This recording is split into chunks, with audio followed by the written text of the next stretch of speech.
kids. It's time to get some SML podcast all up in that.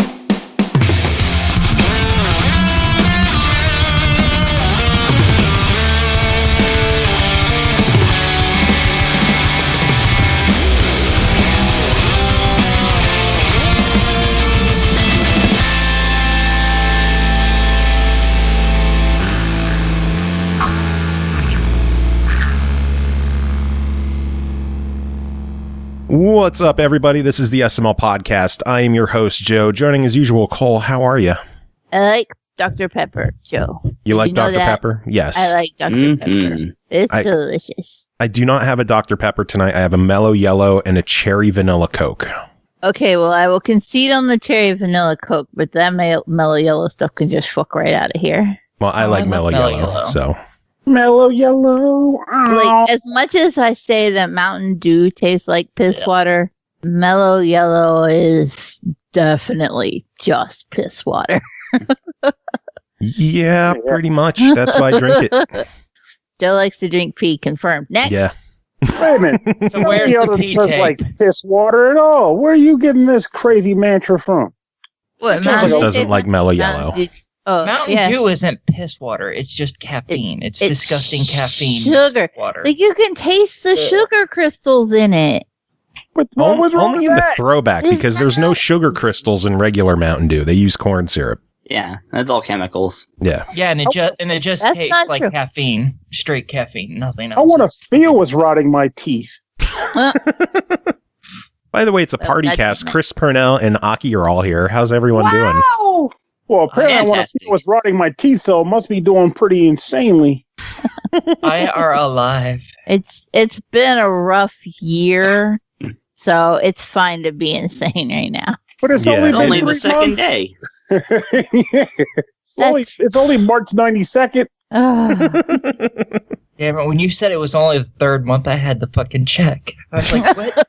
That ain't right. Is it? Is it? Is it? No. Is it? Yeah. Maybe. Probably. It feels like it. Like, I know.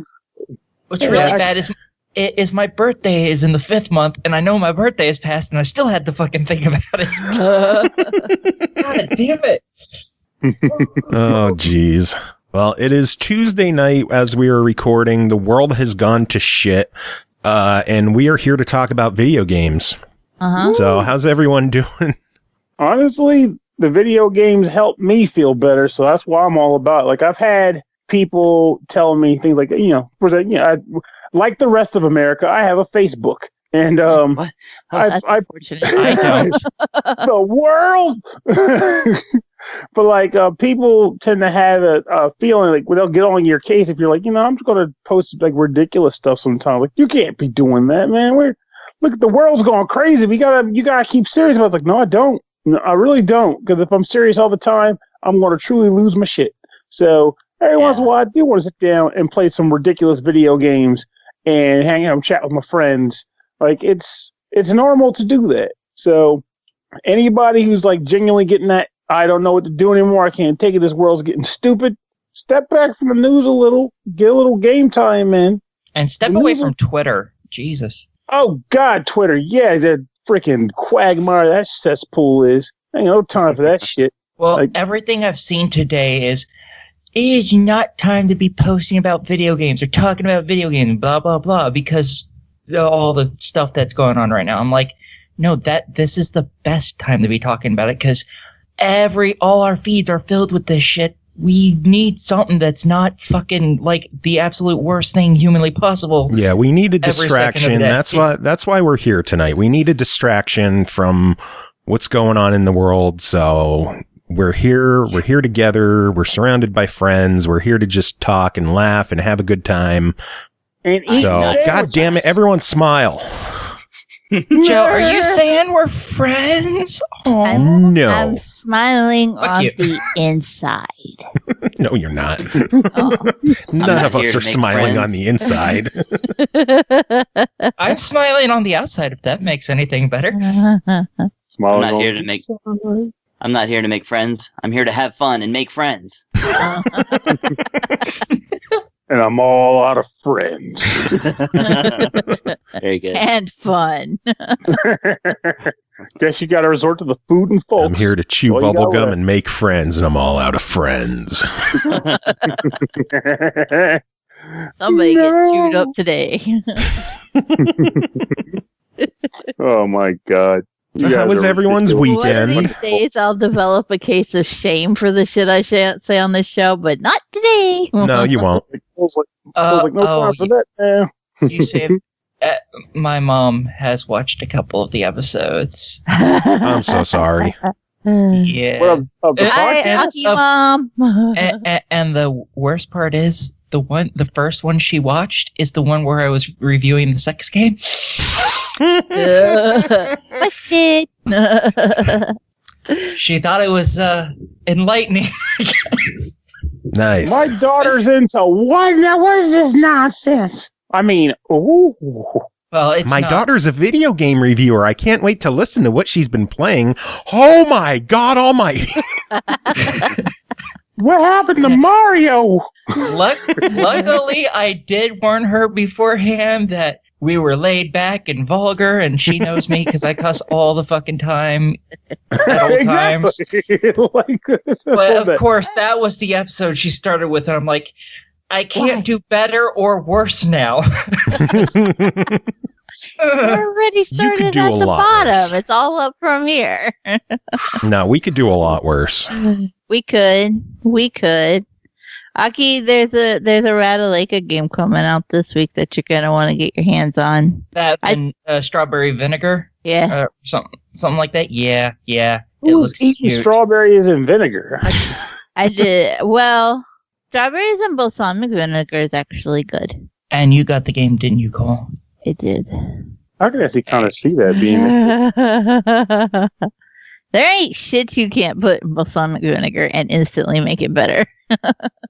That was honestly balsamic vinaigrette is what got me to like salad.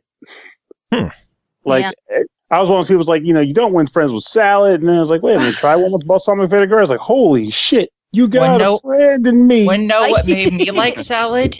All the hamburger that I put on top of it to make it edible.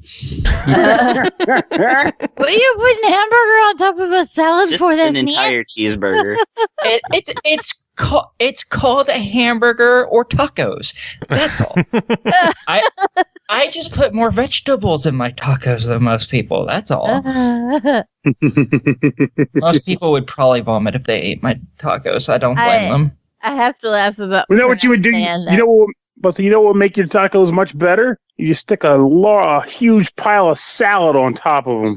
That would make them vinaigrette. Yes, yes. Yeah, but you said that you don't make friends with salad, and then you like salad because of vinaigrette. And I spent years trying to convince number 3 to eat salad because one, I grow a fuck ton of salad greens every year, and I need help eating them. So, and Makes sense. And 2, it's good for your kids to eat their fucking salad. But I always felt like I was like Thumper's mom from Bambi bitching at him to eat more than just the clover top. Like, you have to eat the leaves too. And I couldn't convince number 3 for the life of me to like it. I tried French dressing, which is how I got number 1 to like it.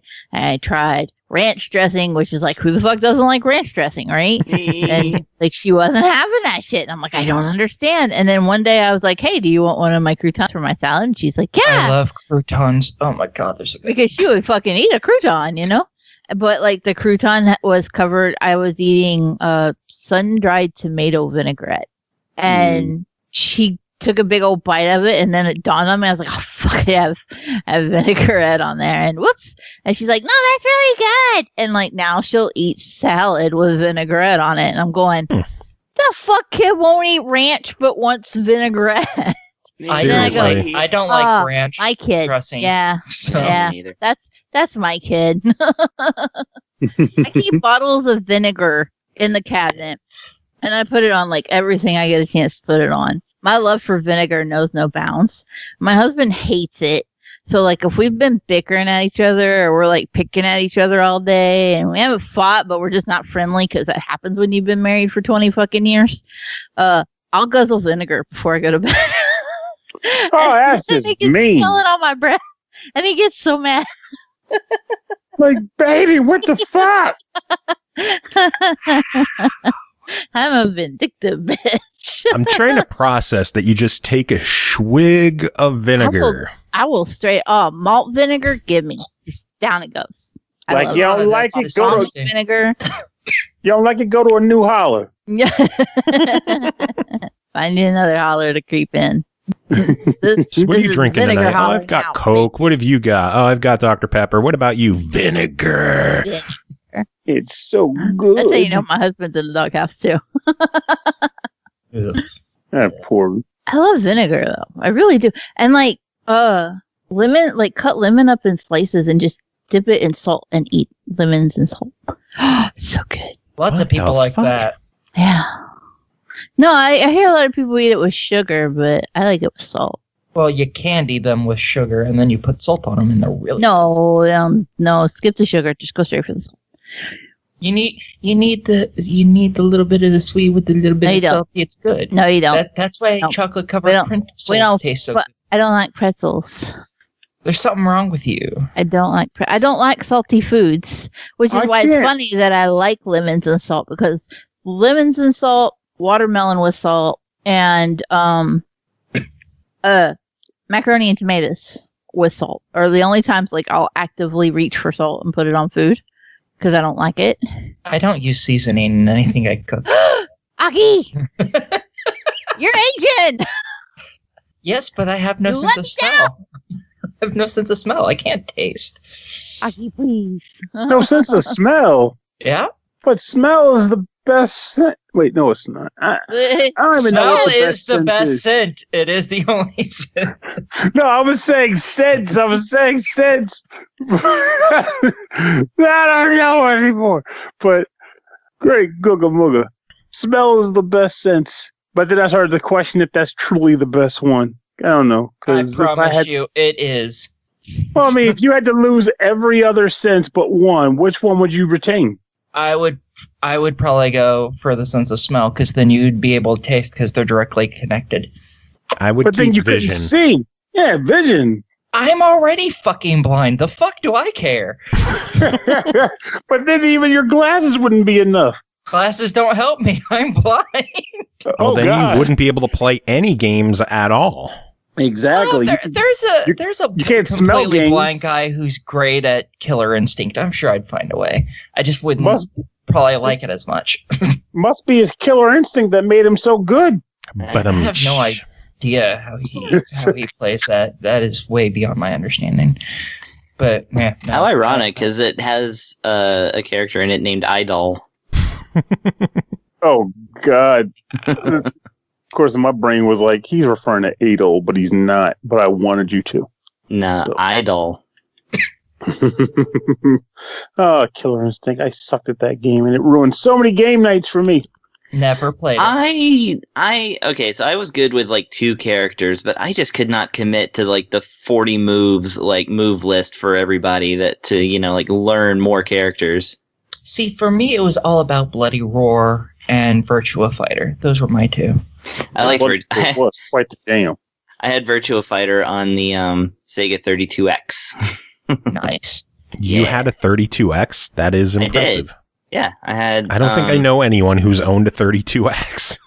I don't own it now because it You know broke. 2 people. You know 2 people that owned one. Aha. Be damned.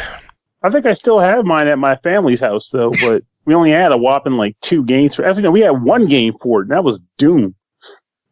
And that game, well, it was Doom. I mean, it wasn't better or worse. It was just, hey, you got Doom on a home console. That's awesome.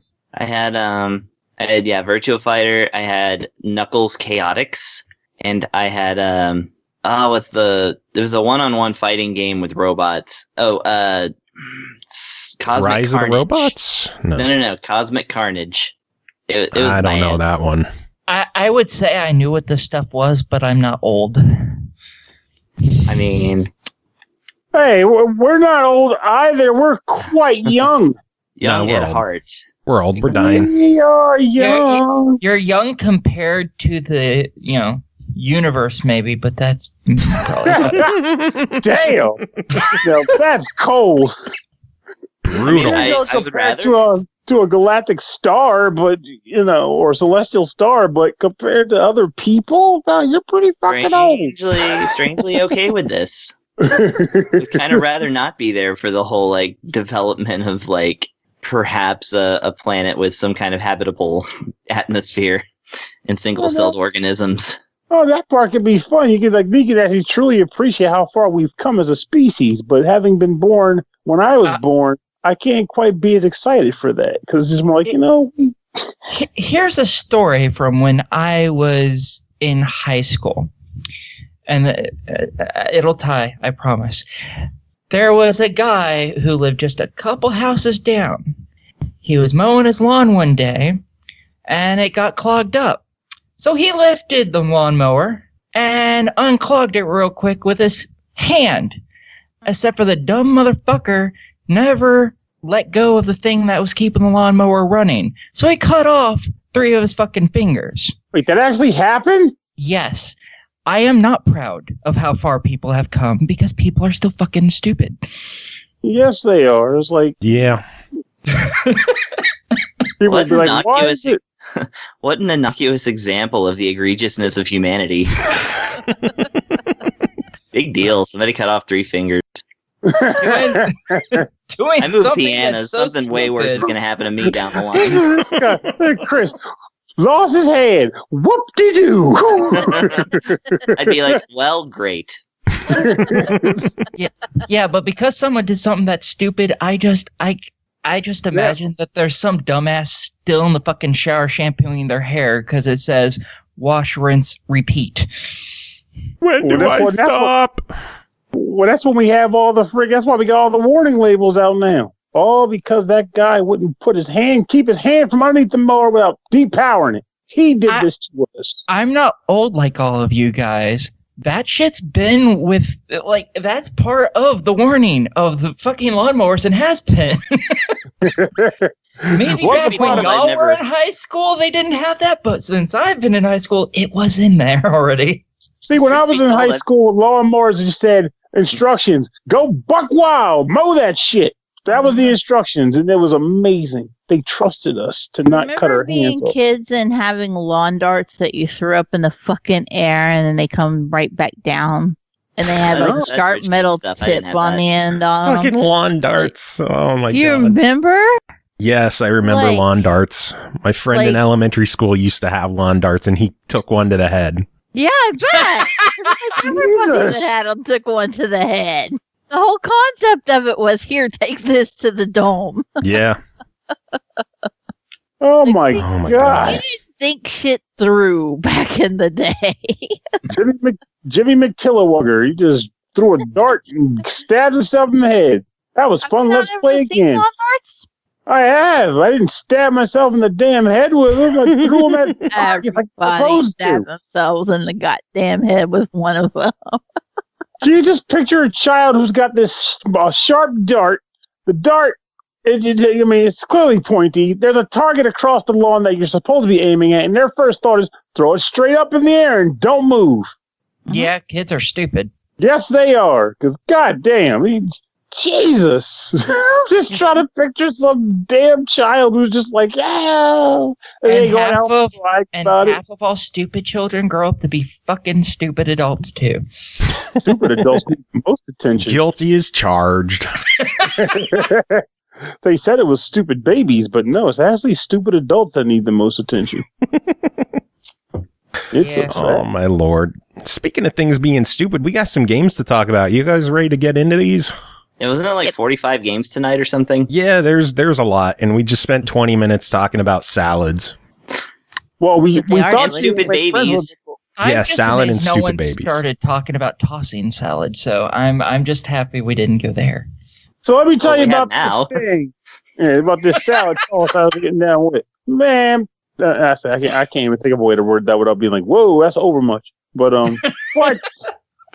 I love how the worst part is that I said that, not realizing that I could have just as well talked about actually tossing a real salad with balsamic vinaigrette. But I just jumped that concept and went right to the filth.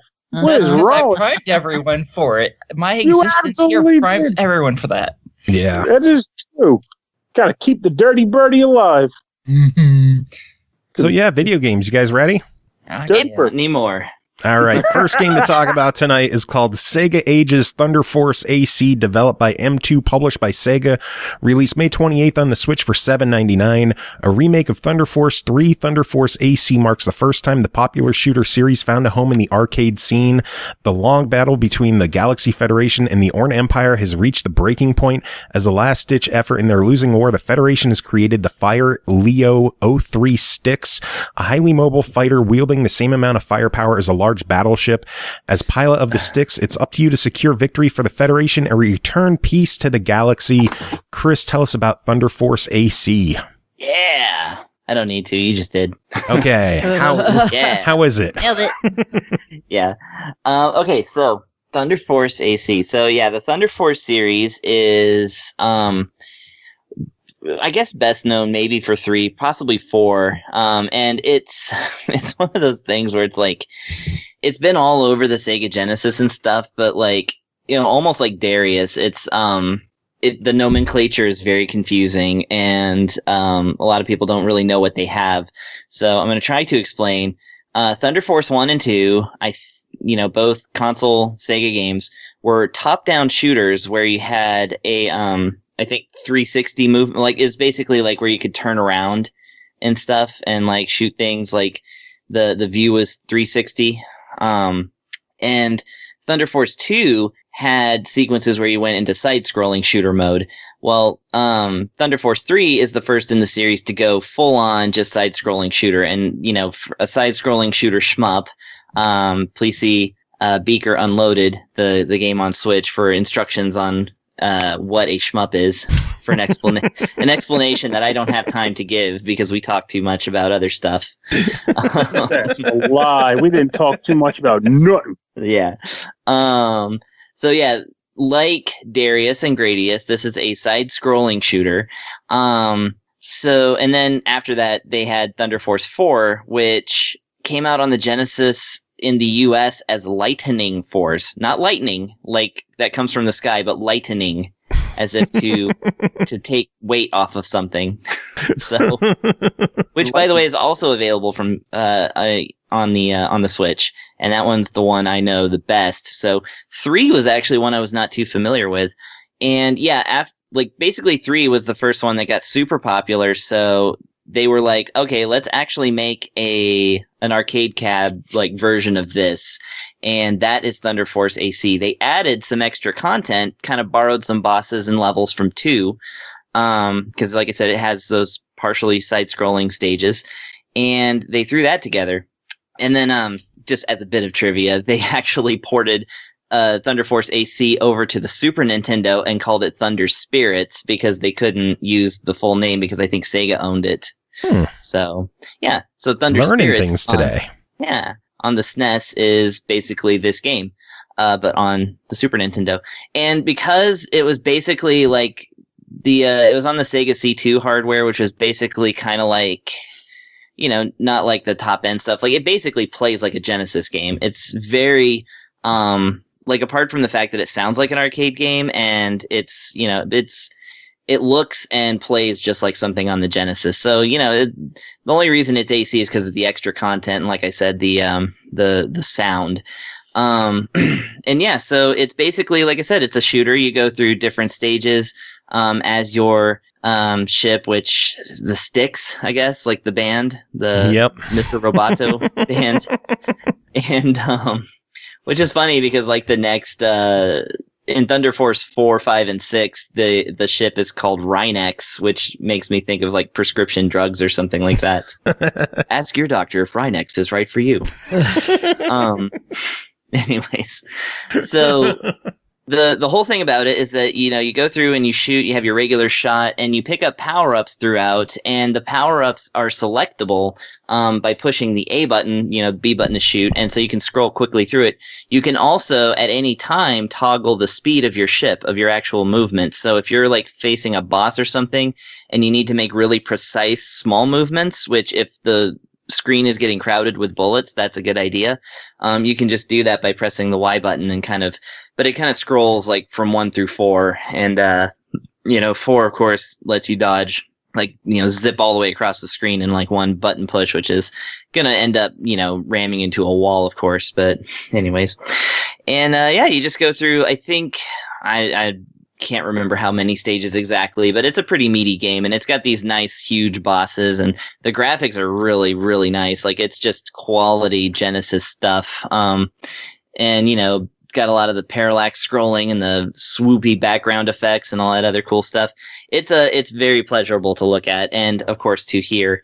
Of course, because Sega Ages never messes around when it comes to like porting games, they got, of course, some extras over here. And, anytime I review a Sega Ages, I spend about half the time talking about the extras. Yeah. So M2 doesn't fuck around. Yeah, exactly. So, what we got here is, of course, the classic arcade mode. And as you play through arcade mode and some of the other modes, you unlock other ships. So, like, you can unlock an alternate version of the Styx, and you can actually even unlock the Rhinox. So that's actually kind of cool for, longtime fans of the series, because that's a unique thing. And each one, of course, has its own set of online rankings. So if you have your favorite ship, that's how you'll be ranked. It's against everybody else that used the same ship. Nice. The arcade mode has the old and new version. So the old is actually the Japanese, arcade game, and the new version is just the international version. So it's actually still old. It's just quote unquote new. 4 levels of difficulty. You can pick your number of lives, which is actually pretty important. Of course, that's going to affect your ranking. 3 is the default, but the thing about this game is that when you you actually don't, in the arcade version, get rich kid strats. You push the coin in mode, and it just gives you 6 continues, which is interesting. Yeah, so eventually you can get a hard game over and have to go back to the start. However, they did put in a more accessible, easier mode that they, not patronizingly at all, called Kids Mode, where different things happen. I don't actually know if you can rich kid strats this one all the way through, because I didn't play through the entire mode that way. But one thing is for sure, if you get a bunch of power-ups, which, like I said, you get power-ups in different kinds of weapons, and each weapon gets powered up kind of individually. You lose all that if you die in arcade mode, or you just get set back in various ways. But in kids mode, whatever you collect is yours permanently. So if you get the best gun and then die, you still have the best gun and things like that. Like they threw in all kinds of stuff to make it easier without making it, boring.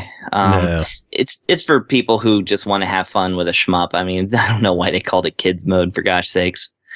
But yeah, then after that, they have the usual, dot by dot, full screen display mode kind of stuff. They actually threw in a realistic rendering of an arcade cabinet, along with the scanline plus smoothing graphic display effect, which is forced. You can't make it look smooth. But I'm amused by this one. I actually played through a game like this. The thing I like about it is that it actually does create that kind of arcade CRT shadow, where you see letters kind of have this little glow shadow on them and stuff. That's they actually cool. recreate that pretty well. Yeah, it makes the playing field of the game so small that you're only going to want to do this in TV mode. But it's amusing, and it's something you can turn on or off. Who cares? And then after that, it has the soundtrack and a music player, and that's about it. Cool. So $8 on Thunder Force AC. What do you think? Oh, absolutely a must purchase for shmup fans. I mean, this is an excellent game, and of course it's been, treated with the usual respect that one would expect from M2 and Sega Ages. So I say, if you're into Thunder Force or Lightning Force or Thunder Spirits, who cares? Definitely give this one a shot, because it is a shot. Get it? Because it's an excellent entry in the series, and this is kind of the one that put Thunder Force on the map. So this is a very exciting release, and I highly recommend it. Nice. Another winner for the Sega Ages franchise. Heck yeah. All right. Next game to talk about is called Depths of Extinction, developed and published by HOF Studios, released June 3rd on Xbox One, 4th on the Switch, 11th on PS4 for $14.99. In a flooded future world, killer machines are plotting mankind's demise. As the sole defender of humanity's last government, only you can create the ultimate squad and save humanity in this turn-based tactical RPG with roguelike elements. Pernell, tell us about Depths of Extinction. I keep saying depth, but it's actually depth. But I don't know, my tongue hates this word. Anyway, Depths of Extinction is a game not too unlike that one Mega Man Battle Network style game I played a little ways back as far as like world traversal goes. But gameplay plays more like a turn-based, like you said, strategy RPG. So the idea behind this game is that you originally start out as having 2 character units, and your goal is to pretty much traverse the general sense of the plot by going to a world map and choosing a location on said map. And when you pick a location, it usually involves an objective, as in like what is the purpose of going there, a faction, the faction being the type of adversaries you're going to find in that location. You know, like there's certain factions that are like more favor like machines and like robots. There's certain factions where it's just like general pirates or mercenaries, those sorts of things. And then lastly is the reward for completing the entire set of missions.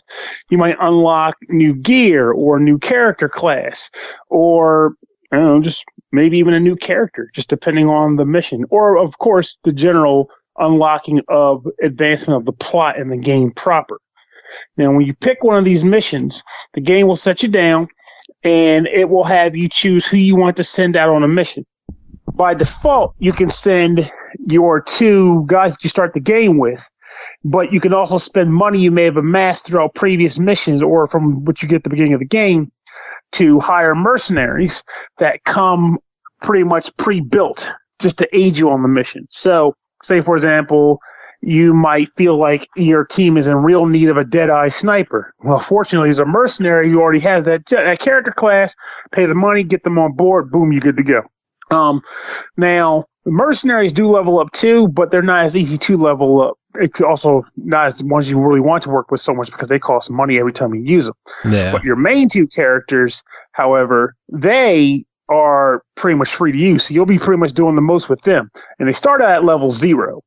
Level 0 being, well, exactly what it sounds like. They have no character class, they use a default gun, and no stats have been attributed to them. However, once you get enough experience in them by kills and combat, which I'll talk about in a few seconds, you will get the ability to advance them a level. And the moment you do that, the game says, choose a character class for this person. They are officially required to specialize in something. And there's about there's at least 9 character classes. You can unlock more too as you play the game. But each character class has a specific weapon type that it uses and a set of skills that you can get for that character class. Skills of which are gained by assigning stat points to specific characteristics, like a typical game like this. Not like they're not named like the usual, like attack, defense, or anything. Now in this game, they're called Constitution and Grit and Awareness and a couple others. But when you advance skill points into those lines, depending on how far down the skill how far down that stat you go, you'll unlock, the different character class abilities and skills that they would have. So let's say, for example, there's a character class. I chose the Wildcat character class for one of my guys. If I level him up twice in Grit, he'll get access to a brand new skill, which doubles his critical hit damage. So it's pretty good that you might want to go for that. Get that Grit up. Now, once you've chosen your mission, load all your characters and all that jazz, equipment that you have available to equip them with, you're on the platform that you ever go to. And each area has, say, a bunch of different nodes on it. You start out at one node, and you're trying to get to another node at the other end of the map. And each time you traverse a node, it costs a fuel item, at least one or more fuel icons to do it. So the ship that you use to get around costs oil or fuel to pilot. If you go too far without, replenishing your fuel from a local merchant event station or whatever, game's over because clearly you need fuel to pilot your sub.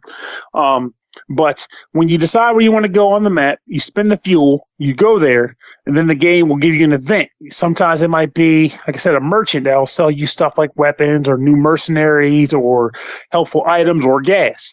Sometimes it might just be, well, actually, oh my kid, most of the time it's going to be a decision that will likely lead you to combat because this game is combat heavy. And if you do end up in a combat scenario, the game usually will have a variety of different, goals for that combat. It might be rescue this hostage, or loot the place, or kill all hostiles, or just sneak out, like sneak by. And what happens then is you'll dock. The game will randomize a layout for it, and then from the docking point, you have to explore outward to fulfill the objective. And as you go from space to space, you'll eventually come across adversaries who are hiding out on the map. If you see one, the game will usually stop right there. It will tell you, hey, there's an enemy present. And at that point, you are able to maneuver your guys around as best you can. And until they actually see you, you are still clear to make the decision that you want to make. But the moment you walk into their view of their range of vision, or you fire a shot in their direction, the heat is on and it's on the streets. And you will have to watch your ass, get ready for combat, and get, flanked out. And early on, the game is not too hard, like combat-wise, because you get a lot of decent options for combat. You can duck for cover, which means finding a station where you can kind of defend yourself and get low. It makes it such you're harder to hit as a character. Or you can just kind of go up in there and just rush guys and take shots at them and hope for the best. Kind of like how XCOM has it. But also like XCOM, every character has the ability to post up and set something called Overwatch, which allows them to just kind of wait and watch for characters to run in their field of vision. And if they do, they'll just start taking pot shots at them. Enemies can use it on you, too. It sucks when they use it on you. Because, especially if you're the type that likes to rush around levels, like, well, you're going to get your ass handed to you because this isn't the game for rushing. You want to be methodical with your decisions. Now, as you get around, you're killing guys, and when they die, they drop items every once in a while, which you can scoop and pick up. Every once in a while, you'll also come across treasure chests, like in the form of safes. You can unlock those and get new gear, which you can then equip once you're done the map. There are two difficulties in this game, of course. One difficulty will make it so that if you finish a map, all of your characters will be fully healed up and you're ready to move on to the next location. Whereas there's another difficulty where it's more roguelike-ish, and if a character dies on the map, they stay dead, and it's very concerning where you want to be that much more careful about how you make your decisions because it will be a lot easier for you to have a player wipe in the game. Personally, I find... Yes, right? Nice. Permadeath and bring it back. Personally, I like the game. One hand, I could see it getting old for people if they lose interest in the combat because the game is mostly combat. It is literally click a node, make a decision sometimes, go fight dudes. But at the same time, the combat in the game is very good. So, I mean, it's kind of like a lot of games of this stuff. I've come to notice that a lot of these follow the light. I'm not sure what the genre type would be because I don't want to say it's just roguelike. They're like, I want to say almost like node traversal roguelikes. That might be what I start calling them now. But these node traversal roguelike games all seem to have that element. It's usually decision, point, battle, assess resources, proceed, and watch, rinse, repeat. But they always make the combat so good and enjoyable that works. And I feel like this game has that bite to it because all the missions that you come across on the map are randomized pretty much. The character classes, you can always try to build like a new loadout every time you play for your main guys, but the mercenaries you come across, and if you come across hostages, that's generally randomized. There's a lot that you can work with here. It's just a matter of do you get tired of the combat or not? And if you don't, I think it's a strong contender because if you remember when you were like, hey, Pernell, you want to review this game? I was like, it doesn't look all that appealing to me. I guess I'll take it. And then I started playing it, and once it's in motion and the music is playing, which, by the way, I don't know who did the OST for this game, unless the name in the corner is actually saying who composed was like Kim Lightyear. But the OST in this game is baller, like legit fantastic. It will probably end up on the show at some point. I love it. And it is a large part of why I like this game so much. I enjoyed hearing the music as I played. It worked for me. It did the job. It did what it set out to do, and it deserves more credit than I originally gave it. It's a great game, and nice. I definitely recommend it. Cool. So $15, your verdict? I think it's worth that buy. Sounds good to me. It is good to you. I love when you do that and you just get all thrown off. It is. All right, next game to talk about is called Georifters, developed and published by Busy Toaster, released May 28th on Xbox One for $29.99. The ground is your weapon in the fast-paced battle arena of Georifters. Team up with or against your friends to punch portals, twist tunnels, flip lasers, and steal the ground from under each other, using a unique arsenal of weapons and abilities in this ground-busting adventure.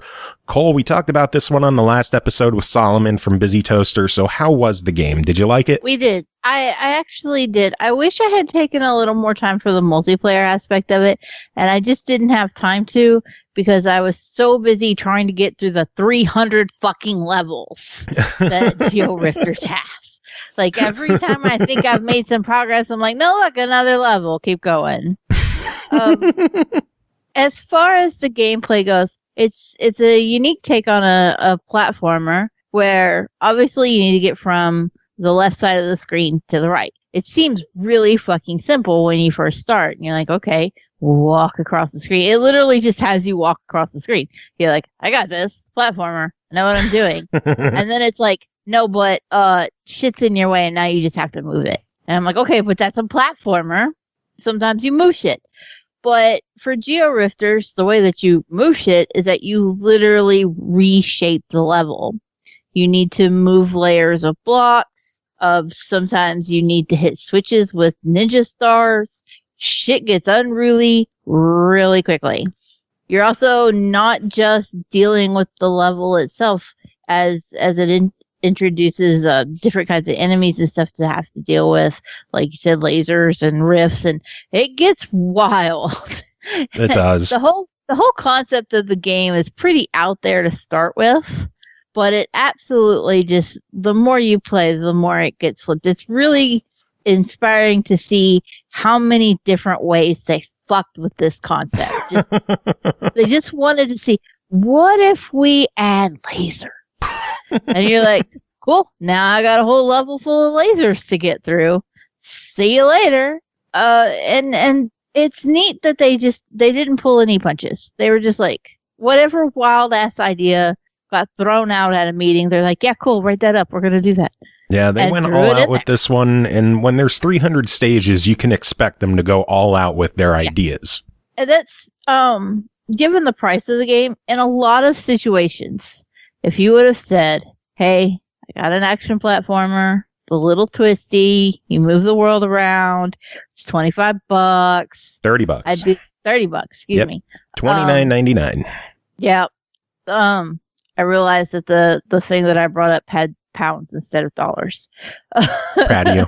Yeah. I can't do that kind of conversion on the fly. But, you know, I would be like, that's a lot to ask, okay, for a platformer in this day and age. And it better really fucking rock my socks. But there is so much to do in Georifters that you're like, okay, yeah. They earn the $30. It's far worth it just because you're gonna be playing it for fucking ever. You are. There's and that's even without taking into consideration the multiplayer aspect. Like, I forgot there was a multiplayer aspect because I've been so wrapped up in just seeing how I'm gonna get through each level. I will say that if I have to bitch about anything in Georifters, I bitched about this in the interview. I was nice about it, but I'm going to hardcore bitch about it now. Okay? Okay. You ready? Yes. Fuck timed levels. Yes. So much of the game is perfectly suited to be playable given the condition of my hands. A lot of Georifters, I was like, okay, this doesn't bother me. I wasn't getting fatigued. I could play quite a few levels without any issue. But then I would hit a timed stage, and I just couldn't do it. And it took me maybe 35, 40 minutes just to get to a point in the first one where I was like getting close to beating it. Not even like, oh, I beat it. Just like, oh, I just have to run through it and fuck getting all of the crystals because it's not even doable. And then figuring out a path without trying to get all the crystals and still manage to get through it in the end time. There were points where I was like getting a crystal in each stage just enough to open the door so that I could book it out. Wow. And I would still almost not get it. I don't know why they put those timed levels in there. I don't know. I think if they wanted a challenge, I think it would have been more of a challenge to make the door not open unless you had all of the crystals versus, and there are some levels that are like that, but they're few and far between, and most of them will let you out with just a majority of crystals. Or if you just destroy a majority of the enemies, so stupid butt flies that'll zap you. I don't know. I just wish that there was some other kind of challenge involved that didn't require speed. Yeah. I hate anything that involves speed in games. Like, let me do this shit at my own pace because fuck it, my fingers are crooked. Okay? I agree. I like taking my time. I like exploring the levels, trying to get everything I can. And speed running, I'm not into speed running. Just let me take it at my speed, my pace. You don't even have crooked fingers to deal with, and you don't like it. No, I just have fat fingers. Crooked, and I'm just like, this is not fun. If they took out every one of the speed levels, the timed ones, I would still be like, yeah, this is a badass game, and I really like it. So I don't know why they needed them. I don't know why they're there. All I know is I really fucking hate them. There's a variety of characters. I forget how many there actually are. I didn't write that down. There's a shit ton of characters to choose from. All of them have different abilities. Some of them can pull out large rows of blocks, whereas others can just like move sections up and down. They have their pros and cons with how they interact with the world, which is nice though because it gives you something to think about. Like, you can't just go in. The worst part was the first time you shift from one character to the other, and you're so used to grabbing big blocks and pulling them forward, and then you can't anymore, and you're looking at the level going, fuck, I'm supposed to get out of here. Mm-hmm. 'Cause it just takes you time to realize that you can do things differently. And then you switch again, and you're like, son of a bitch! I don't want to learn new characters. I just want to grab blocks, move them around, get out of here, go. But it does keep you on your toes, and it keeps you learning new characters so that you can get better with them, so that if you do actually remember that there's a multiplayer to try out, then you're not mad about it. Nice. Well, overall, $30 on Georifters. What do you think of it? I do think that there's plenty enough content there. I think it's a really unique game type as far as platforming goes. I do hate the speedrun levels, but other than that, I think it deserves a buy it. Cool beans. Yeah. All right, next game to talk about is Fury Unleashed, developed and published by Awesome Games Studio, released May 8th on Xbox One, PS4, and Steam for $19.99. Fury Unleashed is a combo-driven roguelike action platformer. Each kill you score increases your combo, hit certain thresholds, and your damage resistance and healing powers will kick in. It's a game you can beat in one ultimate combo. Are you up for the task? Pernell, you covered this one a couple of weeks ago. Chris, you're checking it out on the PS4. What do you think of it? Yeah, so Fury Unleashed. I don't remember Pernell's review, so sorry if mine doesn't correlate. I'm insulted! Well, like, damn, sometimes I take Pernell's review time to go, like, make a cup of tea or something. Oof. I mean, look, I like tea. What can I say? That is true. All's forgiven if it's for tea. To keep himself awake because you put him to sleep. That's what I'm hearing. No, that's for I'm you. instigating. So shots fired. Myself to sleep during my own reviews. That doesn't even make sense, but that's what makes you so great. You're like, I'll take the fall for myself. So yeah, in the third level, you gotta get this gun, right? Got the gun. Oh my God. I give it a bite. I give it a bite. So yeah, Fury Unleashed. Chris, what do you think of it? Fury Unleashed. Okay, so this, like they said, it's basically a rogue light. That is to say, it is a run and gun platformer that takes place in several small rooms. Now, before I make this start sounding like a Ratalaika game, it's a little bit more ambitious than that, of course. It's, for one, got amazing pixel art. It is very, very like, it goes for the comic book aesthetic, and I guess it hits it. I don't know. I don't read comic books, but it looks like hand drawn and also like kind of pixely, on the same go. It's interesting, but basically, yeah, you play a dude or lady whom you customize at the beginning of the game. Sadly, despite it being shown in the previews, you can't initially choose to be a skeleton. That was the main thing that sold me on this game, but that's okay. I just gotta unlock it, you know? But, so you are dropped into the world, which is kind of randomized. I say kind of because it's always the same scene. Like the beginning is a jungle scene and, a fight against a bunch of skeletons that are, magical and evil and stuff. And, ends with a big giant kind of skeleton who is a snake. I don't know.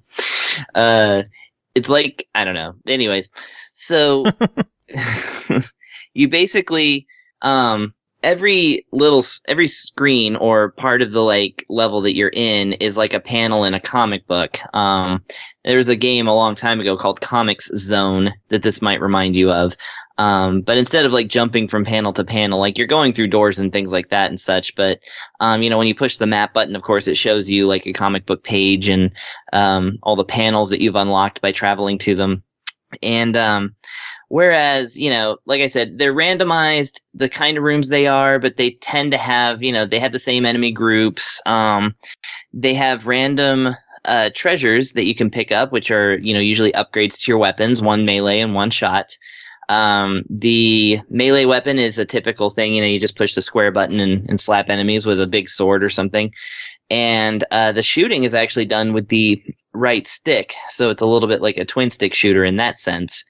And yeah, basically now this game is clearly designed for speedrunners. Like it even has a difficulty mode. The easy mode, let me see if I can find it right quick. Yeah. So the game is by default on hard mode, right? And there's 2 harder modes that are unlocked, which to me, I'm like, well, that would make that normal mode then, wouldn't it? But anyways, then they have easy, which is described as moderate Fury Unleashed. And it's basically, it takes away the trophies and leaderboards, most of them anyways, but it actually, it says it makes the game easier, and it says you can, it says for, I can't find it here now. Dang it. Oh, well, it just says for people who want to stream the game and find it, harder, like difficult to talk. You know what? I might be confusing that with the next game. I'll have to check that out. Anyways, whatever. It has. That's not the point. The point is that you're supposed to proceed through it quickly because when you defeat an enemy, it basically starts a combo, and the combo has a timer that goes down. And if you attack an enemy before the timer goes down, then that adds to the combo. And the more attacks you get in the combo, like I said, the more damage you do, the better upgrades and stuff. And also, that's the only way to heal your health. As far as I know, there's, I'm sure there's some item drop or something, but I've noticed that there's not just health flying around in this game. You have a loadout, of health, and that, fighting effectively is the way that you're going to get to, restore your health. So, and then there's the other aspect to it, which is, what makes it a roguelite instead of a roguelike. And that is that, basically, as you defeat enemies and gather things and stuff like that, you get points. And those points are, basically you gain levels and stuff like that. And the level stays with your character. And so like I said, those as your character gains levels and gets skill points and stuff, you can actually, you have a skill tree that you can go down and actually unlock different skills. And this game is definitely meant to be played over and over again because, as you first start, you might gain a level, maybe even 2 levels, and get 2 skill points. As you, every time that you get through, like, let's say the entire first chapter, and then, it starts to slow down, of course, like it does. And I noticed that, like, there's stuff that you can unlock in like 35 levels and, beyond. So this is definitely a game that's meant to be played quite a lot. And you also get things like, you might open a treasure chest or talk to a person. There'll be like a person in there that's like, okay, if you can use this gun and take down 20 enemies with it, you get to keep it. That is to say, it gets added to your available loadout. And so you actually get to kind of play around with guns, and, various other weapons, but you kind of have to earn them instead of just straight up picking them up, which is kind of cool. And then sometimes you do get a gun that's only going to be available for that game, like in a treasure chest or whatever. And you can, if you open a treasure chest and there's a different gun in it and it's maybe better than the one you've got, or maybe not as good as the one you've got, you actually have the option to leave it behind and collect more experience points. So there's always an incentive to open a treasure chest because even if it's something you don't want, you can convert it into stuff that's going to help out your character in the long run. That's cool. Yeah. And so it's got like these really interesting systems to it. It's really like the controls are good. It's really tight. And, you got different things as well, like a ground pound and, dashing through things and like, an air dash and a double jump. Sometimes you can get it upgraded to a triple jump, which is insane. But and yeah, like the whole point of it is just to either explore the entire chapter or just, race straight to the end. I mean, apparently you can beat the entire game and keep one combo going. So it's all about like kind of getting used to the layout, even though it's randomized, and then just kind of being able to defeat all those enemies in the screen quickly and, try to get to the end. Yeah. Well, $20 on it. What do you think? $20. I mean, it's definitely got like that kind of Dead Cells quality, like, where it does feel like a full game. And, there's so much stuff locked away, including 2 whole difficulty levels and, like I said, dozens of levels. So this is very much something that, a game for somebody to want to like come back to. And yeah, if I would say that that would, in that sense, be a buy it. Just for general action platforming type stuff. I mean, it does have storyline and things like that. Like I said, the art's good, music's pretty good. I'd say it's on the high end of a try it for most people, but if you are into like the difficult roguelikes and things like that, then yeah, it's a good one. Cool. Pernell, any thoughts? Anything you want to add? I think the game, honestly, I remember liking it quite a bit when I was playing it on my review, because I was reviewing on Xbox One, if I recall. Yep. And the challenge is just right. And I like the fact that, like a good roguelike that has you repeat the same levels and chapters, they do roulette through bosses that you can encounter on a run. So yeah, the boss you fought on the one run might not be the same guy you fight on the second one. There's about, I want to say there was like 12 total bosses between all the chapters in the game. And I do like that a fair bit, because even if you end up fighting them over and over again, you'll fight them in enough variety that it won't outright irk you. But it's not 12. It's 12 for the whole game, but it's specifically like 3 per magazine, 3 per comic volume that you can fight, along with some mini bosses that show up in the chapter sometimes too, that if you beat them, you'll get a pretty cool bonus, like as far as like a new gun, or it's a lot of ink which you need to spend at the various event stations and stuff that may be strewn throughout the levels.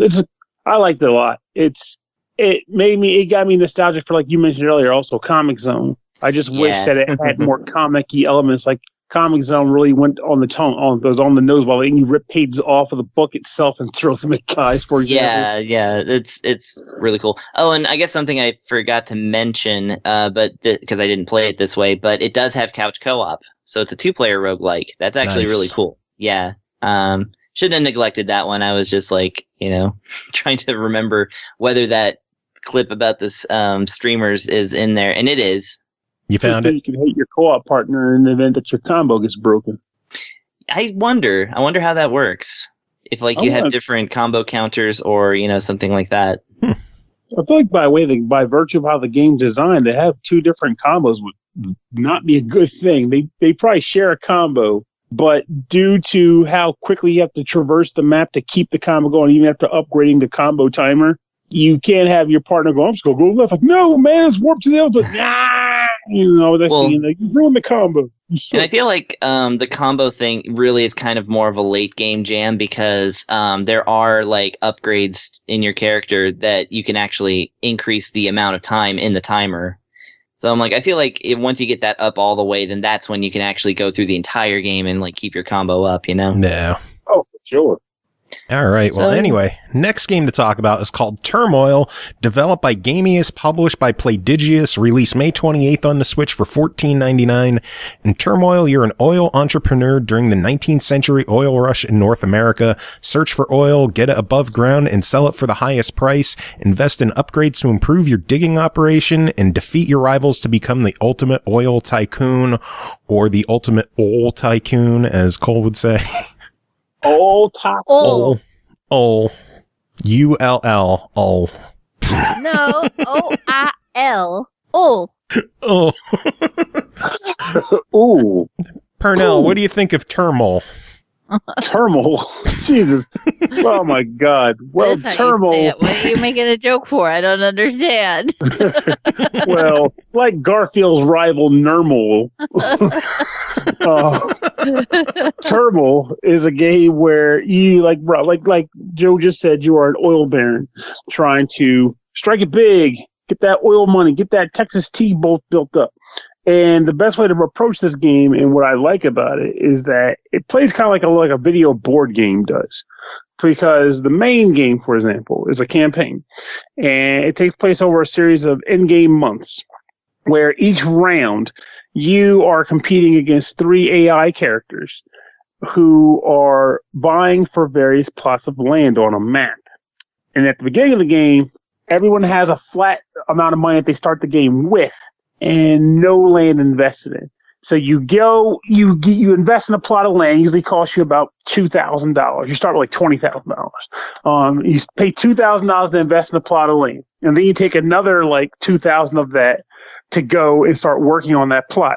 When you go to the plot, what it is like a flat screen where there's a surface with like a flat surface, and there's a bank on the left side of the screen and a bank on the right side of the screen. Now, you start the game out with the idea being that you need to figure out each time you go to a plot of land where there's a couple of in-game months that take place. And during that month and period, those couple of months, your goal is to discover oil, drill for oil, and extract as much oil, and then sell oil as quickly as possible for as much money as possible. So earlier I mentioned the flat surface, underground, 2 banks left and right. Your goal at the start of a level is typically to hire some people who have dowsing rods. You place them on the map, they walk left to right until they discover there's maybe some oil down below. You then have to build an oil derrick and then use that oil derrick to drill downward until hopefully it strikes oil. And if it does strike oil and the pipe from the oil derrick connects to one of the oil pockets, it will start pumping oil up to the surface. You then pay money to get transporters that will then carry the oil from the derrick to a bank, one of the banks. Now, as the game and the months progress, the value that the banks are willing to pay for the oil will fluctuate up and down. Your goal is to try to figure out when is the best time to sell oil to one of these banks and get it transferred over and make that money. But if there's a point in the game where you don't feel as though it's valuable or worth selling, because that's the name of the game, is knowing when to hold them and when to fold them. Actually, who you kid? You're never going to fold them. Just when to hold them and when to sell them. Your goal at that point, if you don't want to sell at any point, is you can build a oil station, oil silo, to just kind of house oil until you're ready to just pump it all out and sell it at the right price. But of course, if you hold it too long and the period of time runs up, you'll end the stage with a cache of oil that you never sold. So there's an interesting little balancing act there too. And there's other elements to this game as well, such as early on in the game, you don't. It's easy to just kind of find oil, drill for it, and grab it. But later on, there might be rocks underground, which will prevent you from outright reaching oil directly, and then just stuff like that. But I'll talk about it a little bit more in a second. So at the end of the level, the game will tally up how much money you invested to go to the location, then how much money you made selling oil, and then reduction for any penalties you incurred from like oil spillage, because if you don't get rid of the oil quickly enough and it overflows, you'll get an oil spill, cost money to repair and redeem it. So it's not something you want to have happen to you. So at the end of a level, you go back to town. And while you're in town, there are a few options available to you that open up as the campaign progresses. You can upgrade your oil derricks to expand the width of the pipe so they can pump up more oil for you when they connect to an oil pocket. You can basically purchase the ability to have faster horses to transport your oil faster. You can buy a mole, and the mole will dig for natural gas pockets, or just not even natural gas. He'll just dig in general, and he might stumble across natural gas. And a variety of other different upgrades that are meant to either improve your actual oil digging prowess, your ability to search for the oil, or your ability to transport the oil or store the oil. You're upgrading all these different things. And then once you're done doing that for that round, you're ready to go to another plot of land, you go to the bank, or rather not the bank, you go to the mayor's office, tell them you want to bid for land, and then a map will pop up, that same map from before. When the map shows up, it will show all the locations that have been, already purchased and dug through in the past. And they'll have a number attributed to them. The higher the number, the more valuable or more lucrative that spot was, which also means the more lucrative the spaces around that number will be. So now at this point, you're trying to outbid the other characters for these new plots of land that may be available. Or you might say, screw it, I'm going off and strike it rich in my own little zone in the map, which means you don't have to overbid anybody. You'll just pay to a flat cost, and boom, you're ready to dig for more oil. Overall, the game itself is not complicated. It's simple but effective, because again, it's a very laid-back style of game where you're just basically going through the motions of looking for oil and digging it up. But at the same time, it's just strategic enough, because when you are playing to win against the computer, and you are not going to you're going to be kicking yourself if you finish a level and at the bottom of the stage they reveal all the different spots that were available once the level's over. And if you see that you were digging, you just missed a massive pile of oil, you're going to be kicking yourself for that mess, which means it has that element to make you go, damn it, I screwed up. But it's still enjoyable. It's a great little game. And if you don't want to do the campaign, there's also the equivalent would be a skirmish mode, where you play just a straight year of gameplay on one map of your choosing. Each map has a variety of different effects. It might be just all oil. Some levels will just have an amount of rock in addition to the oil. And of course, again, if there's rock, you can't drill through unless you pay like $700 something to upgrade your drills to be able to drill through rock. But otherwise, you have to go around the rock. There'll be levels where it has also, again, natural gas, which is another lucrative way to make money, but you can't mix oil and gas in the same pipelines. So it becomes a little complicated when you're building derricks specifically for one type of product over another.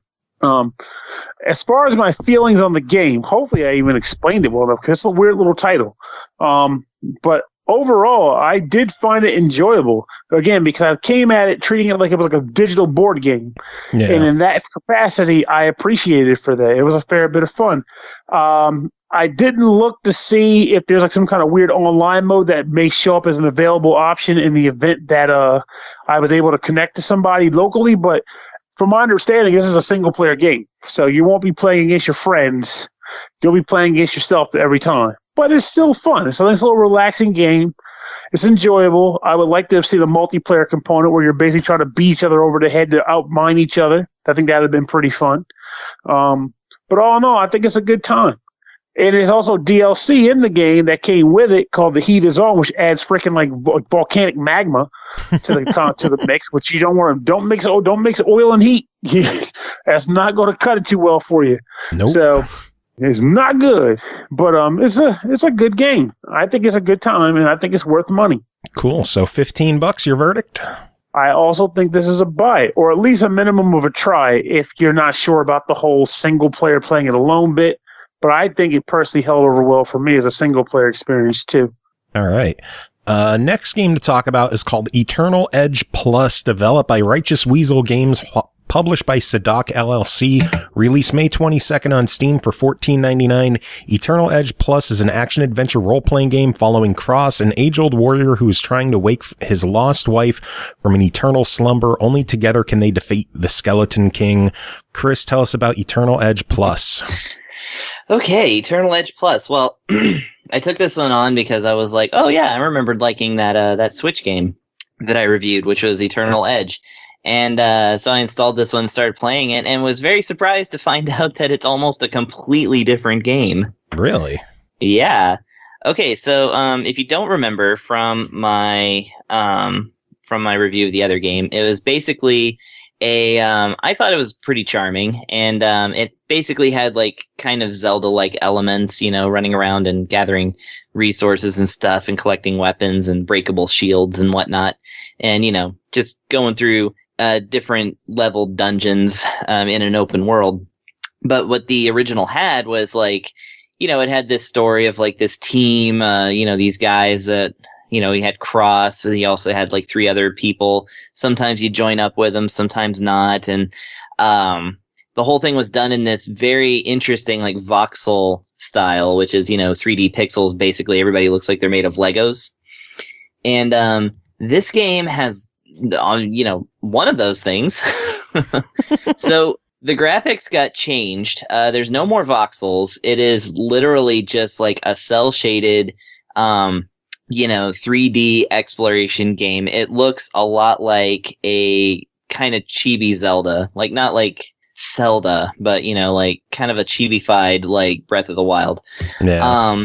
So it looks like that now. There's none of these other characters. You're still Cross, but now you have a wife, and yeah, she's all Sleeping Beautying it up at the beginning of the game, which is extremely Zelda-like, and and then yeah, you have to go collect instead of breaking 4 chains that keep the Skeleton King's palace, drifting between dimensions or whatever it is. You're supposed to like go find 8 like cursed orbs or something like that, 8 MacGuffins of some sort, and they're in various locations. And then once you get all those, then things proceed. So, or do they?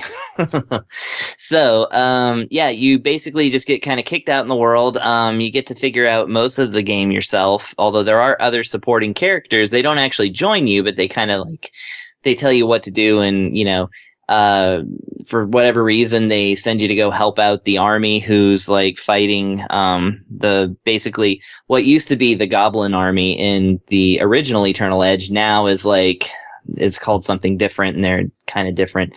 And so you basically take on little quests in order to gain experience points, which you'll need to level up, and you will need to level up because if you wander too far in any direction, it's got this thing that Xenoblade Chronicles did where, if you go in, you're fine for, the spots between where you start and where you're supposed to go tend to scale up normally. Like, level 1 enemies are here, level 2 enemies are there.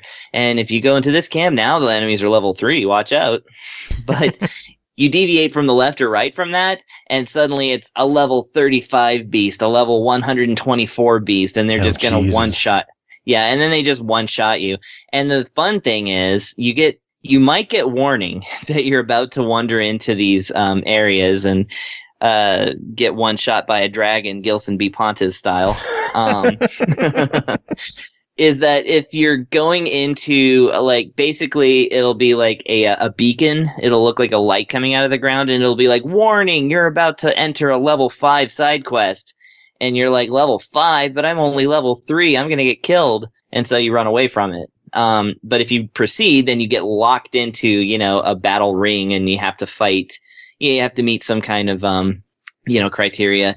It's not always just defeating the enemy. Sometimes it's rescuing people. And so you have to be like, you have to defeat the enemies, but not let any of these people die. And so that's harrowing. The fun thing is, though, if you completely fail a quest like that because you weren't ready, like it took me forever to get this level 8 quest done where these robot baddies were fighting some soldiers that were like friends of the other soldier I had talked to in the camp I went to. And so, I had to rescue them from a whole bunch of level 8 robot people, which the robot people, by the way, are in the original game too. And yeah, I basically got up to about level 6 and got like I got some really good items, but I'll get back to those. I finally was able to do it because And the cool thing is that, you know, I failed it many times, but once you fail and then like, you know, if you die or just save the game or reload the game, you know, if something happens like to pass time, you can just go and do the quest again and try it again with no consequence. So, you know, even though you failed to save the soldiers, they didn't die. They're just still captured and it's all good. So it has like a lot of things like that. And, you know, sometimes you can get into an area and sometimes somebody will just want, you know, I want 5 pieces of fruit. And so you just go get them 5 pieces of fruit and you're done. And yeah, you kind of rely on these little side quests because enemies themselves really do not give you very much experience for the level that you're at. So if you're in like, you know, level 2 and you're fighting level 2 enemies, they might give you 2 experience points. Well, you need 300 experience points to get to level 3, my friend. So you can't just get it through grinding. You either have to fight things that are a little stronger than you, and that even, you know, like the goblin guards or whatever, like some of them gave me like 4 or 6 experience points. No, it's really all in the mini quests. And so, yeah, about items. So like the other Eternal Edge, you do have the ability to craft items out of parts of things that you find just laying around, or, you know, you can chop down. And of course, enemies leave behind stuff all the time too.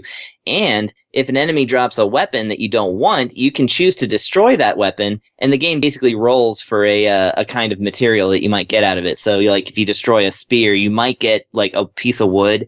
You might get 2 pieces of tech powder, which sounds illegal, but actually it's really, really good for weapon making. And yeah, like there's all kinds of stuff that you can get that way. And the game will allow you to craft higher level items, you know, from the get-go. And the thing is that, yeah, items have levels in this game. And if an item's level is way higher than your level, it's not like Diablo or whatever, like one of those kind of, or Baldur's Gate, I don't remember which Western RPG had this, but basically, like, you know, if your character wasn't a high enough level for a weapon, you just couldn't equip it. In this one, you can equip it, but the stats go down to kind of meet your level. So you have like this plus 77, you know, giant 2-handed laser sword or whatever that you've just crafted for yourself, but you're still, and it's a level 15 weapon, but you're still level 5.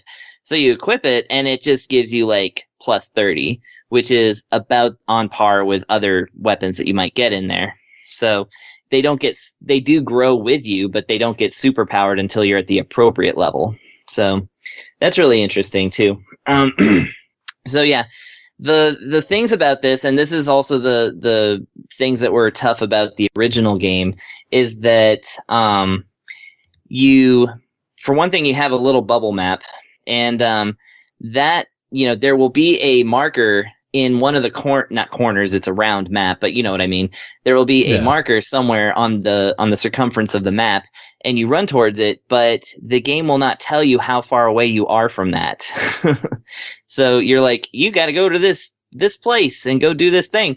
You're like, okay, the place is on the map, and you start running towards it, and it just stays in one spot. You can look at the big map, but you have to access the entire menu, go over to quest, choose the quest that you're on, and then it will put the marker on the actual map in relation to you.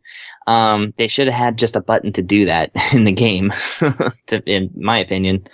And yeah, sometimes it was very confusing. Like, they sent me to a soldier's camp, and I was told that the soldier's camp would have a Starbucks and would have all the shops I needed.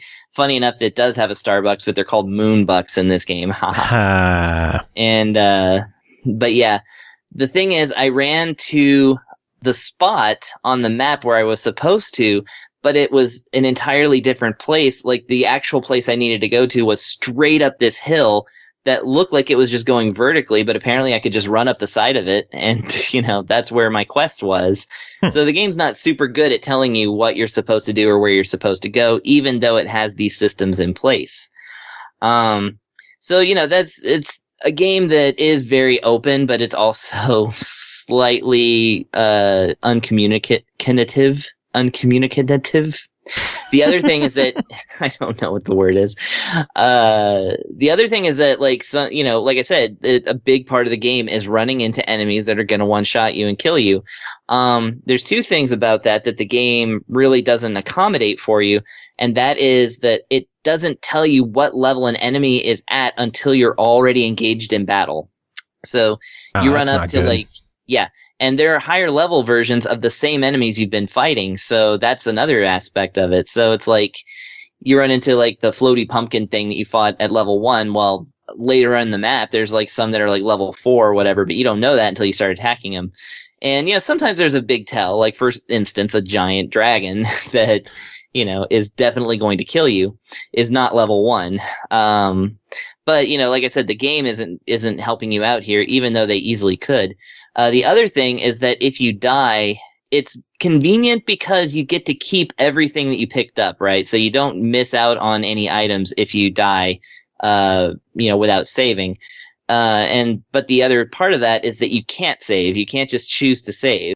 You can get to a campsite and use it, and that auto saves the game for you. That's the only way to save your progress. And those are few and far between. They're usually located in like populated areas and things like that. They're not just out in the middle of the map. There's also a fast travel system where, due to a bug, sometimes you'll just get trapped inside of it. What? They're these like wells that you jump in, and they're it's one of those things where it's like as soon as you jump into it the first time, you can then fast travel to it. And I noticed this was a reported bug on Steam. Sometimes when you warp to that well, you're just stuck in it and you can't leave.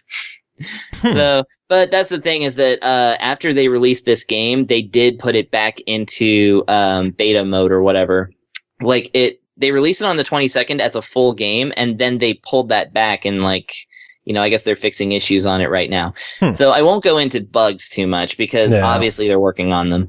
And then, another one for me was that it didn't work with my controller. The left stick worked just fine. The face buttons work just fine. The right stick does not work, and that's your camera button. So I had to use my mouse and my gamepad at the same time. Interesting. To move the camera around. Yeah, I'm hoping they fix support for controllers, or at least my controller. But I do have a very expensive controller, so maybe that's further down the list. Maybe. Of stuff to fix. But anyways, it was jarring that it's not the Eternal Edge that I actually reviewed before, but this game is actually pretty good. Because like I said, it's really fun to find the materials, put them together, get a new set of weapons. It's very much like a kind of budget Breath of the Wild, if you will. So it kind of has that exploration aspect, and, as long as things aren't too dangerous, at least you can run in there and grab some treasure chests or something like that. I mean, it's fun to explore it, and unlike the last game, it doesn't suffer from load times or slowdown. The last one had really long load times and lots of slowdown. Yeah. This one works really, really well. I turned all the things up, and it didn't chug at all on my system, so it was very smooth. And yeah, I think there's a lot of fun to be had here. It's still got some hiccups. Well, then for $15, what do you think? I think it is a buy it for people who really like open exploration games like this and are old like me and are used to games not holding your hand on anything. Yeah. And, like I said, it takes certain parts of Breath of the Wild and Xenoblade Chronicles, two extremely good games, and for 1/4 of the price gets you a little bit of the ways there. I do like the storyline. I felt like the original storyline was a little more compelling, but that game is still available on Switch, so just consider that a recommendation for the Switch version as well. Cool. I think it's a good one. I just think be wary of the bugs if you're going to purchase it right now. Maybe keep track of the page of it and maybe wait till it gets back to the full version that they initially released it as. Yeah. Quick shout out, Trivium Champ dropped 58 biddies. Thank you so much, Trivium Champ. And then Carnage dropped 5 more. George, take it away. Dropping bits! Dropping bits indeed. Wet pancakes, George. Come on, give us the wet pancakes. Where is it? Give us the wet pancakes. Play the goddamn sound. Wet pancakes! Thank you, George. And Cole just dropped another 150 biddies. Cole, what the hell are you doing? But all at the same time? I know. I didn't break them up because that was a lot. Thank you, Cole. I know, but look how slow that one little pride biddy going. Yeah, it's so slow. And it lands. Boom. Boom, there it goes. I was hoping Settling that it would be heavy enough to at least knock a few out, but it didn't. Yeah, but it's settling on the top, so that's good. Oh, and can I make a really dumb? Can I make a really dumb clarification on my last review? Sure. I actually finally found the part where it says that the easy mode is for streamers. It's when you select the easy mode, actually play the game, and then pause the game to further tweak the difficulty, which it allows you to do. Then on that screen, it says this is for people who want to stream and still talk, or people who are new to the genre. So I did have the right game. I just didn't have the right screen when I was looking at it. Gotcha. And that just confused the hell out of me. Anyway. That makes sense, but nobody listening to Fury Unleashed is still listening to this. So what are you going to do? And then Cole, your gifting Trivium champ, a sub. What's that about? I did, but I think I got robbed. The kitty's not going to hit the God damn it. Ah, well, you tried. It was a good effort. You're a good bean. I am a good bean. So thank you for the sub. Pernell, take it away. Fucking yeah! That's right. Fucking yeah. I was like, wait a minute, I'm right here. I think he done forgot already. Pernell forgot I had a sound effect for him. No, I remember. I thought it was funny. I'm like, wait, but I'm right here. I can just make a sound.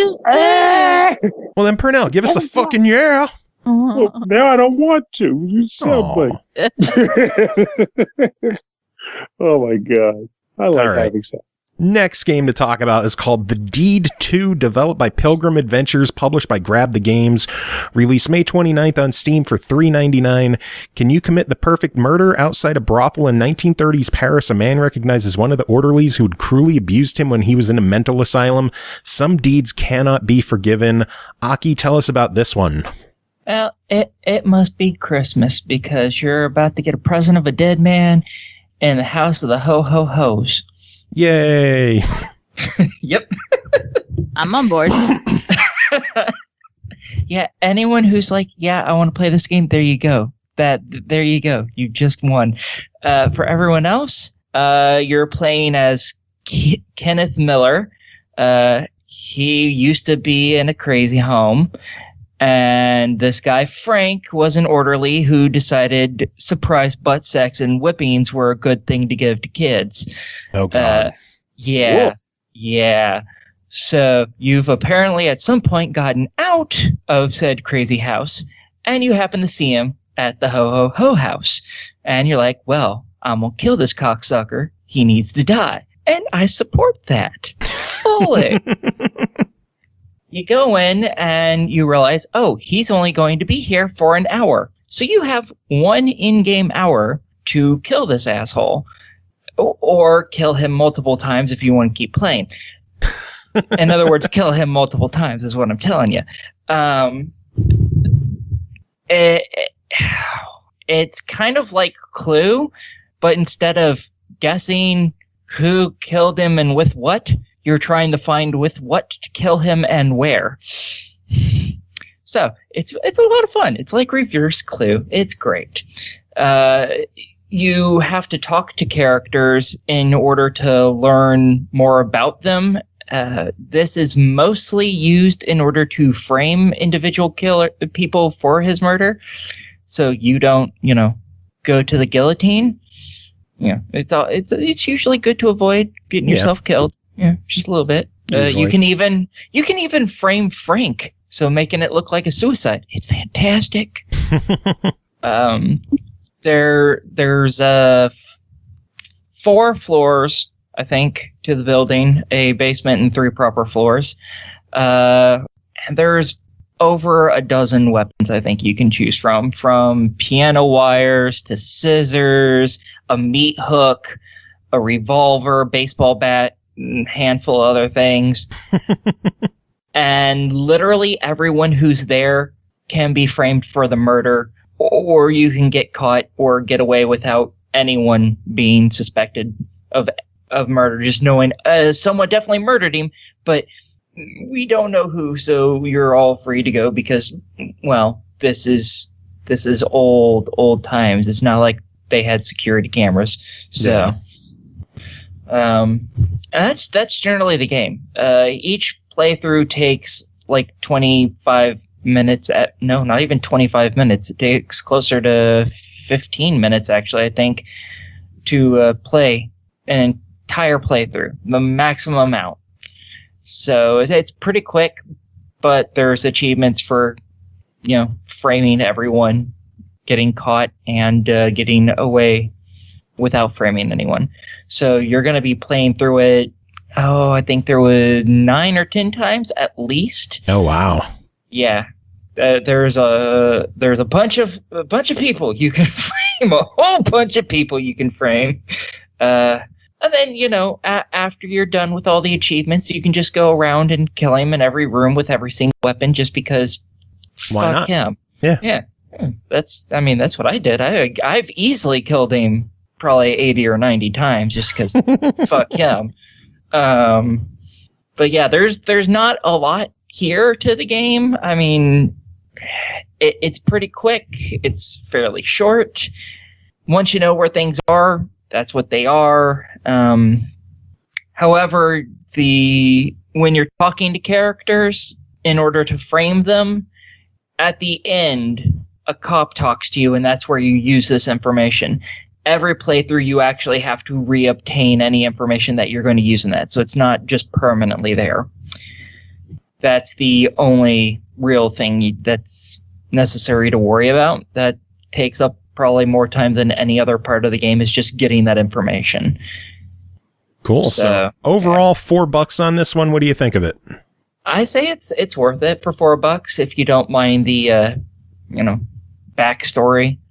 Otherwise, obviously, this isn't for you. But yeah, $4, yeah. I mean, I probably spent at least 2 hours in the game playing it, at least, probably more. So yeah, I think $4, yeah, that's fine. Cool. Sounds fun.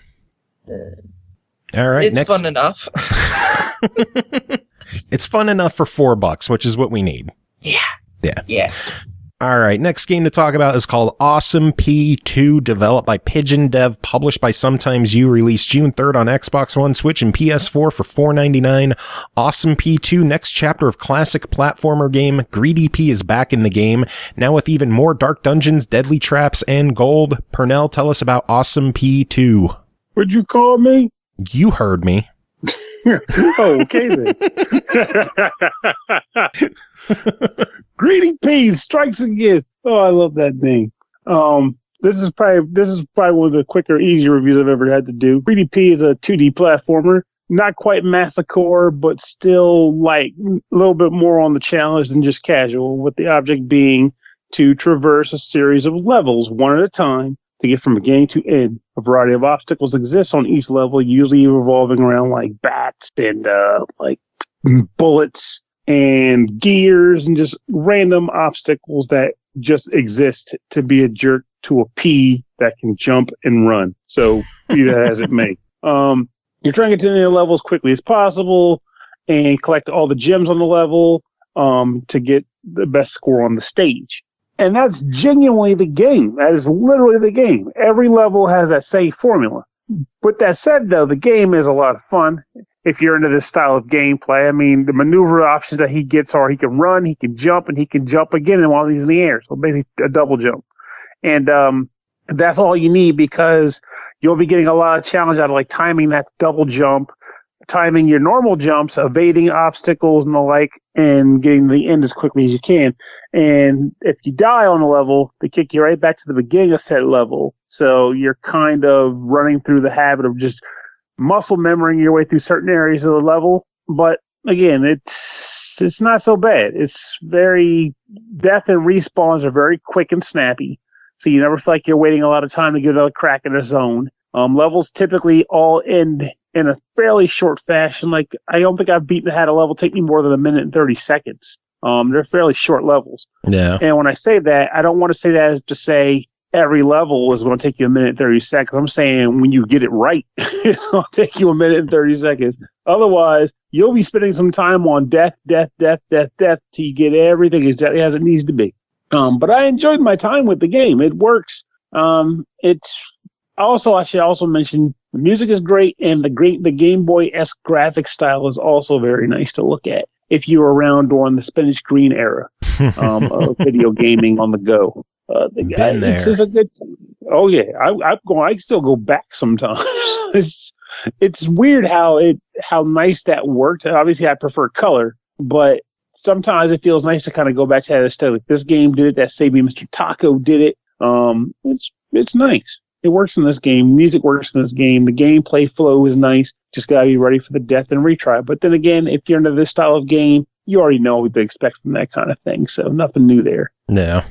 Well, $5 on Awesome P2. What do you say? I'm gonna fuck it. Why not it? Because I haven't said that in a while. Cool. That once. Hey, works for me. Well, fuck it. Why not? Do it. All right, we got one final game to talk about tonight. That is called Castle Pals, developed by Brad Urquilla, published by Radlaika Games, released May 26th on PS4, 27th on Xbox One, 29th on the Switch for $4.99. One night, Kylie and Owen stumbled upon creepy castle Pukapik and decided to uncover its secrets. Nothing could possibly go wrong, could it? Chris, What went wrong? Just 1K'd that tonight? What does that mean? He got all 1,000 achievement points. Oh, okay. Carnage in chat said Castle Pals just 1K'd that tonight, so he got all the achievements tonight. Yeah, I got two, but not tonight. No. Really? Where is the red gem? It's, I want to say level 5 of Act 2.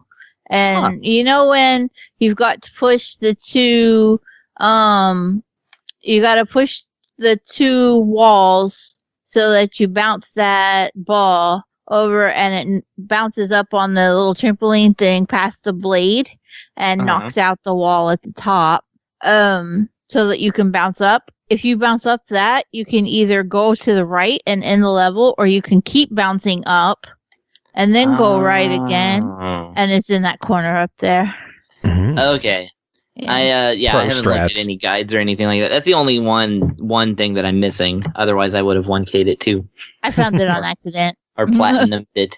Yeah, I figured it was going to be like that because I was like, well, there's 3 worlds and there's 3 gems. It's got to be 1 gem per world, and you just got to find it.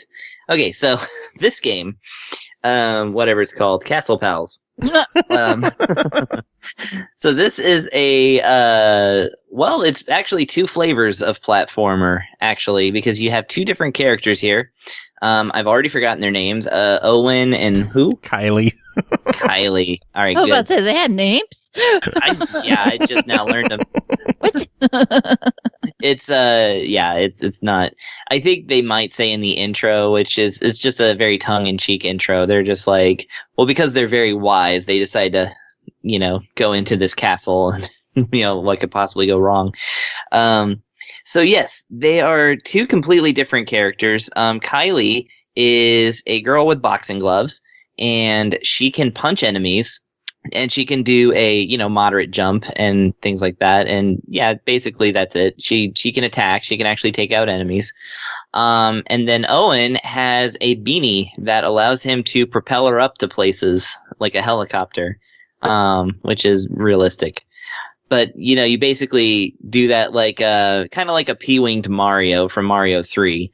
You get to fly everywhere, but, it has its own physics. And so, obviously his stages, each character is locked to to each of their respective stages.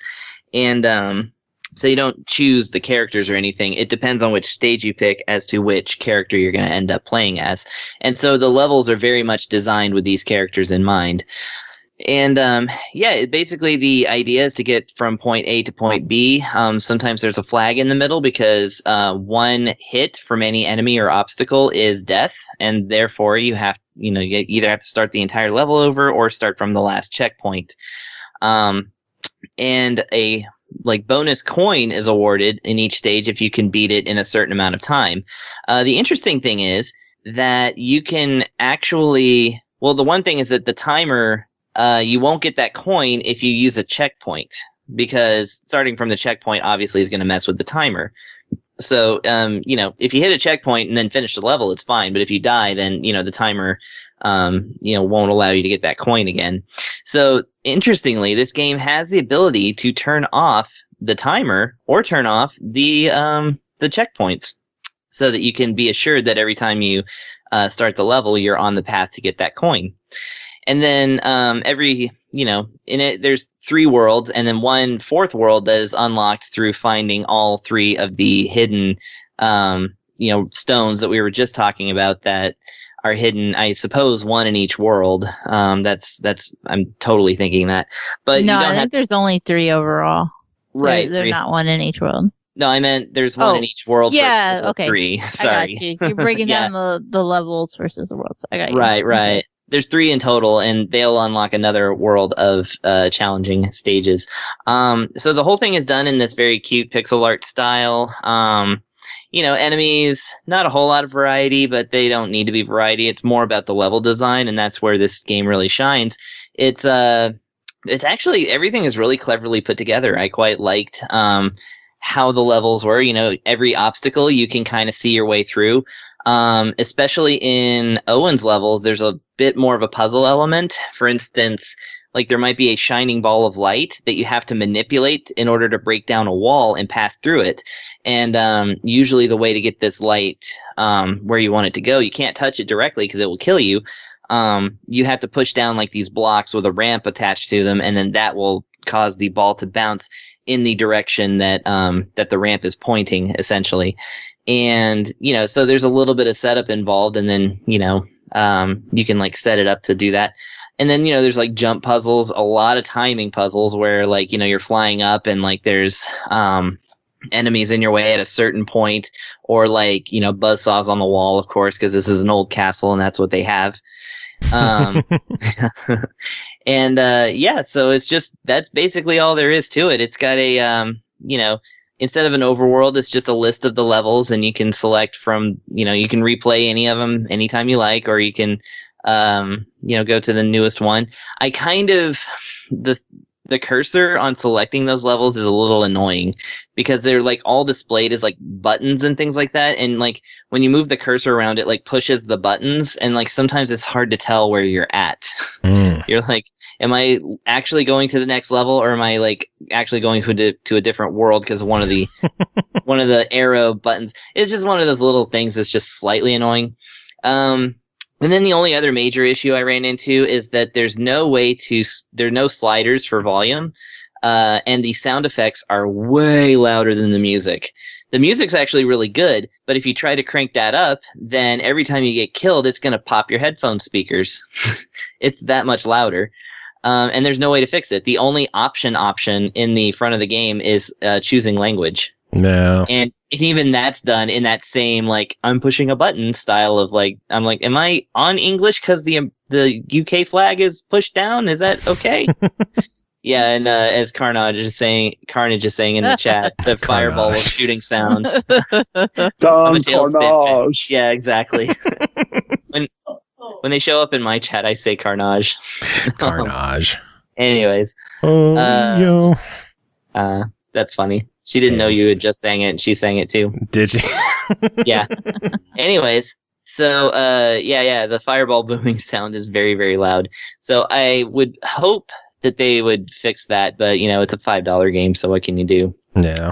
That's pretty much it. That's all there is to the game. All right, so $5 your verdict? Oh yeah, this is good.